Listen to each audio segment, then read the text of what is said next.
Have you heard about the modern rebuilding of the Tower of Babel? Scripture testifies to us about the disastrous results of men working together using a common language and attempting to build a tall tower into the sky in order for man to be like God.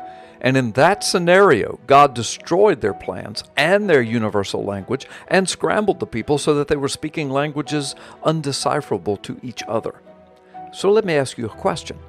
Do you think Yahweh, God, really cares how many floors we put into a skyscraper? Or do you think He's more concerned about what's in our hearts? You see, building a tall building to allow, for example, more families to have refuge in is fine, but building a monument to humanism is not fine.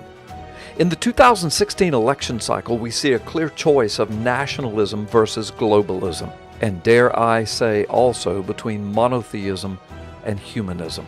So while in the past men and women of many countries have built tall towers for their own countries, what we see in Hillary Clinton is her longing for globalism and many of the tenets of humanism. In contrast, Donald Trump claims to stand for nationalism.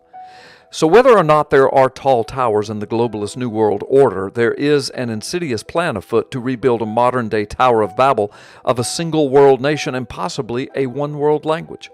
And quite possibly that universal language is already here, found in the computer language of binary code and modern translation software that allows everyone on Earth to communicate with other inhabitants of the planet nearly instantaneously.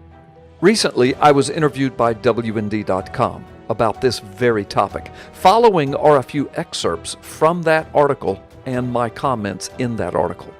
Quote, "Globalism is not a biblical concept," says Pastor Carl Gallups. Gallups, an expert in eschatology and author of the new book, When the Lion Roars, Understanding the Implications of Ancient Prophecies for Our Time. Gallups argues there is deep spiritual significance in the contemporary push for one-world government.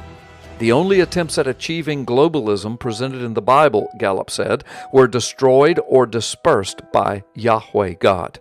We are also informed through warnings of ancient scripture, end-time prophecies, that a globalist spirit and leader will be the defining characteristic of the days of great tribulation that are eventually to come upon the whole earth. And this anti-Messiah or antichrist system, which includes globalism, is presented to us as the epitome of evil, which will ultimately be destroyed by the prophesied coming of Messiah.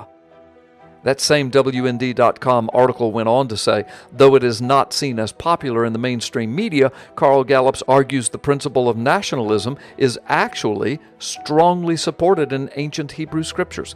Gallup says separate nations provide a kind of relief valve for the oppressed to flee to.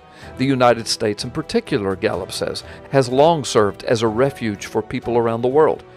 But where would people have to run if it were a single world nation under ungodly, despotic rule?